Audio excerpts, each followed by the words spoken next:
Hello，大家好，欢迎回到小小王国线上教学课堂，我是王老师。အားလုံးပဲမင်္ဂလာပါ Litan Bara Chinese Online Class မှာဝန်老师ပါဒီဗီဒီယိုကတော့老师တို့ရဲ့2026မှာပြောင်းလဲမဲ့ HSK question ပုံစံနဲ့老师တို့အရင်အဟောင်း HSK question ပုံစံနဲ့老师တို့နိုင်စီမီအတူတူကြည့်ကြရမယ်ဗီဒီယိုဖြစ်ပါတယ်ဆိုတော့အရှိမှာ1 2 3မှာအထူးဖြင့်2နဲ့3မှာ老师တို့တွေ့ရတာကပါလေ writing ဘိုင်းမှာတော့တော်တော်လေးပြောင်းလဲတော့ပါပြီကြံတဲ့ပုံစံကတော့တိတ်ပြီးအများကြီးမပြောင်းပါဘူးပုံရည်လေးတွေနောက်အပိုင်းနဲ့ဟာလေးတွေအမှားအမှန်ခွဲခြားတဲ့ဟာအမှားအမှန်ချစ်တဲ့ဟာလေးတွေတော့ပြုတ်သွားပါပြီဆိုတော့ HSK format ကို老师တို့ဘယ်လိုပြောင်းလဲသွားလဲ老师တို့အတူတူကြည့်ကြည့်အောင်နော်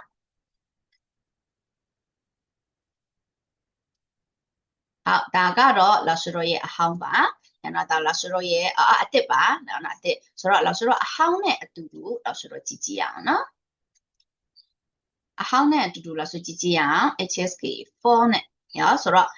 HSK 4မှာ老师တို့ဘယ်လိုလဲဆိုလို့ရှိရင်ကြည့်ကြည့်အောင်။ဟုတ်老师တို့ဘယ်ဘက်ကဟာက老师တို့အတစ်ပါဒါကတစ်ဒီဘက်ကဟာအတစ်နော်။老师တို့ဒီညာဘက်ကဟာကအဟောင်းပါ။ညာအဟောင်းညာဘက်တုံးရတယ်အပုတ်100ရှိတယ်အတက်မှာကျတော့老师တွေ့ရတာကအပုတ်80ပဲဖြစ်သွားပြီဆိုပုတ်ရည်30ရော့သွားတယ်ဒါပေမဲ့ပိုခက်လာတယ်ပြောမှာပေါ့နော်တပုတ်တပုတ်ကိုပေးရမယ့်ချိန်ပိုများလာတယ်ပြောမှာဘာလို့ဆိုသူတို့ပေးရတဲ့ချိန်ကတိတ်ပြီးတော့အရန်မကွာကွာကအမိနစ်100ဒါက85မိနစ်ဆိုတော့ပိုးတော်မြန်တော့စာဖြည့်ချင်တော့နဲလင်းနေတော့ဟုတ်ထင်းလိကြည့်ကြည့်အောင်ထင်းလိက第一部分အတက်မှာက老师တို့ပါလဲဆိုလို့14ပုတ်ပြီးတယ်ဒီမှာက第一部分မှာ10ပုတ်ပဲပြီးတယ်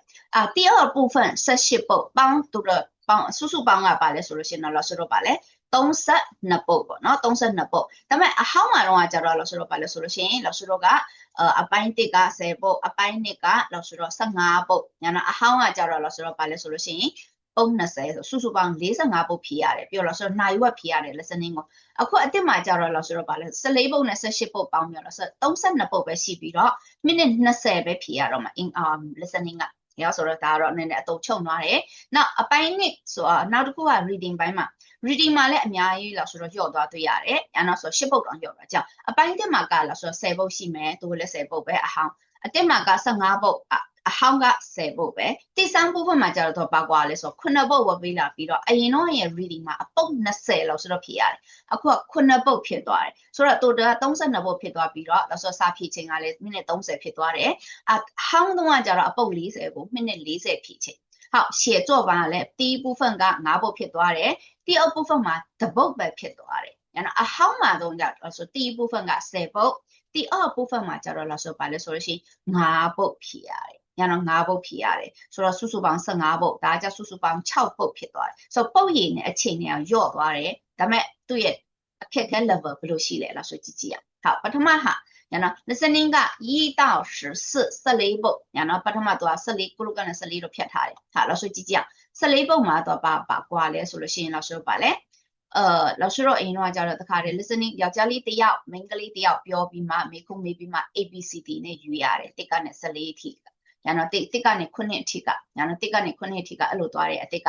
အဟောင်းတော့ကြတော့10ပုတ်ကပါလဲဆိုစာကြောင်းတစ်ကြောင်းပြောတယ်အမှန်အမှန်ရွေးတဲ့ဟာလေးဒါလေးလဲဖြုတ်လိုက်ပါပြီဆိုတော့ဆိုလိုတာက1 to 4 အထိကလို့ဆိုလိုပါလဲအမှားမှန်တွေအကုန်ဖြုတ်လိုက်ပြီးတော့တန်းပြီးမှပဲလို့ဆိုတော့ရဲ့ပတ်တူလက်ရှိအဟောင်းရဲ့ပတ်တူကနေမှတခါတည်းအကနေမှတန်းပြီးတော့စပေးလိုက်တာဖြစ်သွားပါပြီ။ဒါနော်အမေအဖေစကားပြောတာနားထောင်မယ်ပြီး ABCD ရွေးမယ်။အဟောင်းတော့လို့ဆိုတာက10ပုတ်15ပုတ်ပေးတယ်။ညာနော်7ကနေ15ပုတ်ပေးအခုက9ပုတ်ပဲဖြေရမှာအဲ ABCD ရွေးတဲ့ဟာ။ဟာ10ကနေ14ရတော့တန်းပြီးမှပဲလို့ဆိုတော့အရင်တော့ပုံစံအဟောင်းဒီထက်ညာနော်အရှည်ကြီးပြောတဲ့ဟာရောက်သွားပြီတန်းပြီးတော့ဆိုတော့အရင်တော့第三部分က第二部分ဒီပါလဲ第一部分ထက်မှတခါတည်းသူကပါလဲထည့်ပေးလိုက်တယ်9ပုတ်ထည့်ပေးလိုက်တယ်ဆိုတော့အရင်တော့အပိုင်း1 2 3ထဲကနေမှသူကပါလဲ2ပိုင်းပဲယူပြီးတော့9ပုတ်စီပဲယူလိုက်တယ်ညာနော်9ပုတ်စီအရင်တော့ဒါ45ပုတ်ရှိတယ်ညာပြီးလို့ရှိရင်တော့15ကနေ19ကျတော့သူအတစ်ဖြစ်လာပါပြီဆိုတော့ဒါလေးကိုလို့ဆိုအကျယ်ချက်ပြီးကြည့်အောင်နော်15ကနေ19ကသူချက်လာပြီဆိုတော့စာပိုက်တစ်ပိုက်ကိုနားထောင်ရမယ်ပြီးရင်သူပါမေးမလဲဆိုတာလို့ဆိုတော့ပါသူကမေးခွန်းထုတ်မယ်ထုတ်ပြီးမှပဲလို့ဆိုယူရမယ်ဒါမျိုးဖြေတဲ့ချိန်မှာလို့ဆိုအကြံပေးချင်တာကလေသူတို့မဖြေခင်နောက်တစ်ပုတ်မရောက်ခင်တော့ဆိုဒီ ABCD ကိုကြိုပြီးဖတ်ရင်းနဲ့မှလို့ဆိုမှတ်ရမှာပါဒါဆိုဒါကအရင်တော့ HSK 5မှာတော့ရှိရလို့ပဲရောဟုတ်ဆိုတော့ဒီဟာလေးကလို့ဆိုအရင်တော့ပုံစံမရှိတဲ့ဟာလေ HSK 4မှာပါလာပါပြီစာပိုက်လေးနားထောင်ပြီးတော့ question ထုတ်မယ်ပြီး ABCD ရွေးမယ်ရောဒါကလို့ဆိုတော့ပါလေ15ကနေ19ဆိုလဲ9မှတ်ပဲဟုတ် ငါပုတ်ငါမမုံ20နဲ့32ကြတော့လို့ဆိုပါလဲကြည့်အောင်သူကပါလဲဆိုစာပိုက်တစ်ခုလုံးပြောမယ်ပြီးရင်မေခွန်းနှစ်ခုတစ်ပြိုင်နဲ့ထုတ်တယ်ဒါအရင်တော့ HSK 5မှာရှိတဲ့ဟာကြေ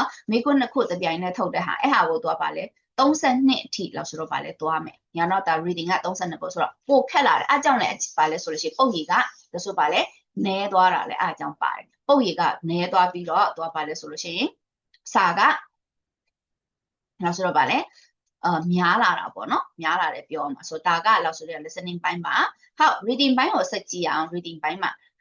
မှာကကြတော့အတူတူပါပဲပထမတစ်ပိုင်းတော့33ကနေ39 5ပုတ်ပေါ့နော်ဆိုတော့33နဲ့59ကဒီတိုင်းပဲဒီပုံစံပတ်အရင်တော့အဟောင်းနဲ့အတူတူပဲပြီးရင်38ကနေ42ကကြတော့လို့ဆိုတော့ပါလေ conversation နဲ့ပုံစံနဲ့ညာနော်33က39ကကြအပေါ်မှာစာကြောင်းပေးထားတယ်ပြီးရင်လို့ဆိုတော့ပါလေတကြောင်းထဲလို့ဆိုရွေးတာအရင်တော့အဟောင်းကကြတော့လို့ဆိုအဲ့တကြောင်းဟာမရှိဘူးဆိုတော့ HSK 3မှာပါတယ်တကြောင်းပုံစံလေးကိုတော့ပါလဲဆိုလို့ရှိရင်ဒီကိုလာပြီးမှရွေးခိုင်းတယ်ဆိုတော့ဒါကအမှတ်လို့ဆိုတင်တာ form မှာဒါလည်းပါလာတော့အမှတ်တော့ရတော့မှာပေါ့နော်လို့ဆိုတော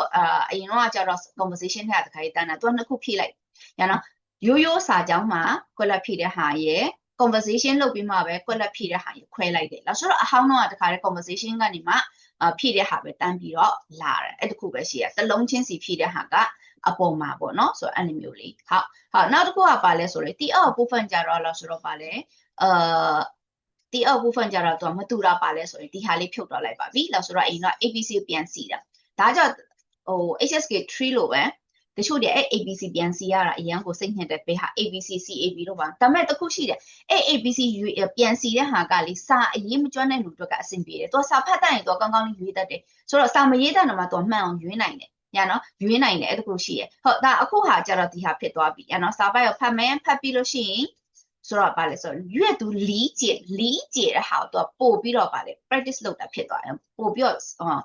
့စစ်တဲ့တော့ဘောဖြစ်သွားပြီ ABC ရွေးတဲ့ဟာ ABC ပြန်စီတဲ့ဟာကြတော့သူက grammar ဘိုင်းရယ်လီးကျလည်းပါတယ်ပေါ့နော်ဆိုတော့အဲ့ဟာကြီးဖြုတ်လိုက်ပြီးတော့ဒါဖြစ်သွားပြီပြီးစာပိုက်လည်းအဲ့လိုပဲဒါဆိုခုန HSK 3မှာပြောသလိုပဲပုတ်စာနှစ်ပုတ်ကိုတစ်ခါတည်းစာပိုက်တစ်ပိုက်နဲ့တစ်ခါတည်းတတ်မိတာဖြစ်သွားတယ်ဆိုတော့ဒါလေးပါလာမယ်ပြီးရင်第三部分ပါလာပြီညာတော့第三部分ပါလာပြီညာတော့第三部分ရဲ့ဒီပုံစံကလို့ဆိုပြမပါလဲဆိုလို့ရှိရင် HSK 3မှာလည်းပါတယ်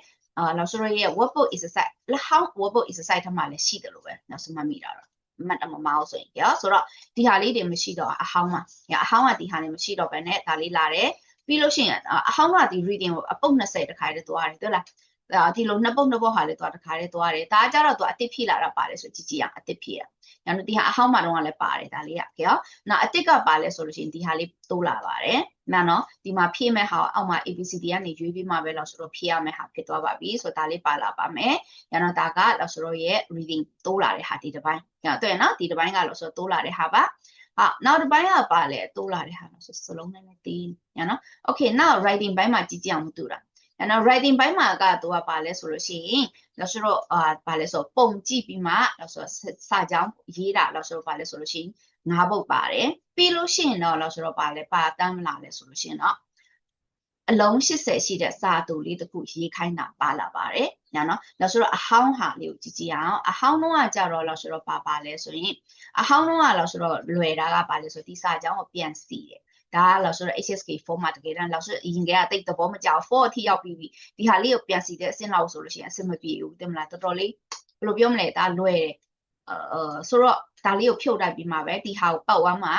reading ရဲ့အပိုင်း1မှာထည့်ပြီးတော့ writing ကိုတက်သူကထပ်ဖြည့်လာတဲ့သဘောပေါ့နော်ဆိုတော့လို့ဆိုတော့ပါလဲဆိုလို့ရှိရင